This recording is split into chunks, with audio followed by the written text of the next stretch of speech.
Hello मेरे प्यारे viewers, कैसे हैं आप सभी लोग। आशा करती हूँ आप सभी लोग अच्छे होंगे। कहानी के लिए मेरे चैनल को सब्सक्राइब कीजिए, कहानी को लाइक और शेयर ज़रूर कीजिएगा और कहानी को लेकर कोई भी राय या सुझाव हो वो भी कमेंट बॉक्स में ज़रूर दीजिएगा और कहानी कैसी लगी ये भी ज़रूर बताइएगा। तो शुरू करते हैं हम आज की अपनी कहानी। मैं मोहिनी हूँ। अभी अभी शादी के बाद मैं और मेरे पति सूरज एक बड़े शहर में आए गए हैं। हम दो ही लोग हैं। एक बड़ा फ्लैट है। मेरे पति की अच्छी जॉब है। मैं कभी कभी यह सोचती हूँ कि मुझे बहुत अच्छा पति मिला है। शहर में आए अभी हमें कुछ ही दिन हुए हैं, तभी मेरा पति एक 18 साल की एक लड़की को एक दिन घर ले आया।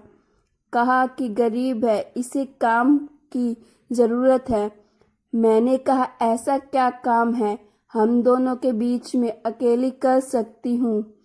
लेकिन उन्होंने बोला यह यहीं रहेगी और कुछ काम करेगी। मैंने बोला ठीक है। किसी अजनबी जवान लड़की को इस तरह अपने घर में रखना मुझे कुछ समझ नहीं आया, वो भी तब जब मैं मना कर रही हूँ। रात मैंने सोचा कि उनसे पूछूं कि आखिर यह लड़की कौन है, लेकिन रात जब मैं कमरे में गई तब वो अपने लैपटॉप पर मीटिंग में बिजी थे। मैंने जैसे ही दरवाज़ा खोला, मुझे हाथ से इशारा करा के चुप रहने को कहते हैं। मैं बिस्तर के एक साइड पर सो गई। सुबह करीब 7 बजे मेरी नींद खुली। तब मैंने देखा पतिदेव बिस्तर पर नहीं हैं। मैंने बाथरूम देखा, वो वहाँ भी नहीं थे।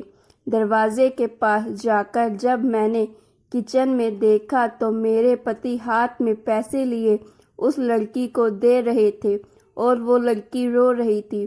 वो उसे चुप भी करा रहे थे। पैसे देकर वो मुझसे मिले बगैर बाहर मेन डोर से निकल गए। मुझे अब कुछ समझ नहीं आया कि बात क्या। थोड़ी घबराहट भी हुई। अजीब अजीब ख्याल मन में आने लगे। साथ ही यह भी ख्याल आया कि जो मैं सोच रही हूँ ऐसा कुछ भी ना हो। मैं बेडरूम से बाहर आई। वो लड़की ने मुझे देखकर अपने आंसू पूछ लिए।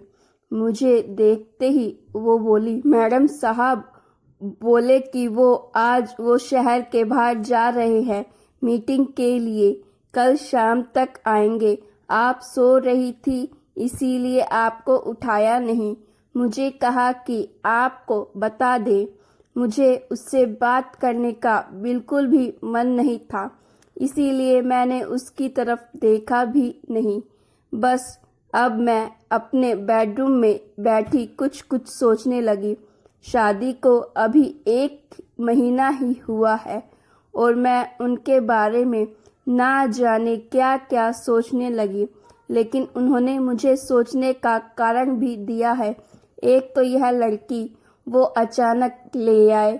मेरे मना करने के बाद भी उन्होंने इसे यहाँ काम पर रखा और आज वो उसे रुपए भी दे रहे थे। मैंने सोचा कि एक बार फ़ोन पर उनसे बात करके देखती हूँ। मैंने उन्हें फ़ोन लगाया पर उनका फ़ोन स्विच ऑफ बता रहा था। यह पहली बार था जब ऐसा हुआ कि उनका फ़ोन बंद है। अब मेरा सर और भी चकरा गया। इतने में वो लड़की रूम में चाय लेकर आती है। बोली, मैडम चाय। मैंने भी उसको पूछा, तुम्हारा नाम क्या है? बोली, रावी। उसके पास फ़ोन भी था और अब वो वाइब्रेट हो रहा था। फ़ोन को रिसीव करने वो दौड़कर मेरे बेडरूम से बाहर गई। मुझे दूर से अब यही सुनाई दे रहा था कि उसने कहा कि मैं आती हूँ। फिर बात करके वो फिर मेरे बेडरूम में आकर कहती है, मैडम मैं 2 घंटे में आती हूँ, मुझे कुछ काम आया गया है। इतना बोलकर वो मेरी हाँ सुने बिगड़े ही चली गई। मैं कुछ बोल ही नहीं पाई, लेकिन फिर 2 मिनट मेरे मन में आया कि क्यों ना उसका पीछा करूं और मैंने कपड़े चेंज किए और उसके पीछे हो गई। वो मुझे मेरी बिल्डिंग के नीचे दिखाई दी। उसके बाद उसने एक रिक्शा लिया। मैंने भी रिक्शा लेकर उसका पीछा किया। रिक्शा एक पतली सी गली में रुका। वो वहां से उतर कर पैदल चलने लगी। बहुत सारे छोटे छोटे घर से होते हुए वो एक घर के आगे पहुंची। मैं लगातार उसका पीछा कर रही थी।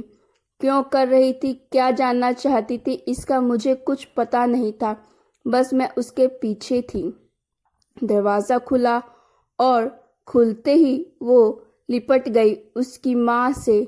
जोर से माँ और बेटी दोनों रोने लगी। दरवाज़ा बंद करना भी भूल गए। मुझे लगा कि अब मुझे सामने जाकर बात करनी होगी कि परेशानी क्या है। मैं उसके सामने गई।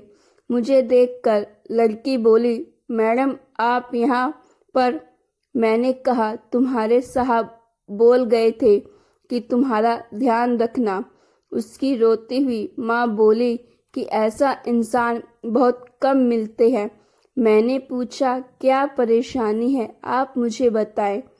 माँ बोली कि इसके पिता साहब ऑफिस में सिक्योरिटी में नौकरी करते थे। अचानक हार्ट अटैक से उनका देहांत हो गया। इसका एक भाई है, लेकिन उसे पीने और जुए की लत है। वो मेरे पास एक पैसा नहीं टिकने देता था। मैं अपनी परेशानी लेकर साहब के पास गई और उन्होंने पैसों से हमारी मदद की।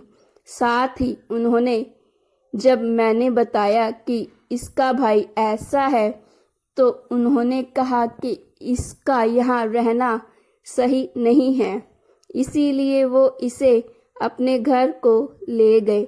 मैं इनकी बातें सुन ही रही थी कि उनका फ़ोन आया। मैंने फ़ोन रिसीव किया। सूरज बोले कि उनका फ़ोन रात में मीटिंग की वजह से चार्ज नहीं था, इस कारण बंद आ रहा था। मुझे पूछा कि कहाँ हो, तो मैंने बोला कि मैं उनके घर आई हूँ। सूरज बोले, हाँ मैं रात में तुम्हें बताने वाला था, पर मीटिंग की वजह से लेट हो गया और तुम सो गई। मुझे उस समय जो सही लगा वो मैंने किया, इसीलिए मैं उसे तुम्हारे पास ले आया। मैंने कहा, बिल्कुल ठीक किया आपने। लड़की को लेकर फिर मैं अपने फ्लैट चली गई। अब मैं उसे और अपने पति दोनों को ज़्यादा प्यार करने लगी। तो गाइज़, आपको स्टोरी कैसी लगी? अच्छी लगी तो प्लीज़ लाइक कीजिएगा, स्टोरी को शेयर कीजिएगा, मेरे चैनल को सब्सक्राइब भी ज़रूर कीजिए।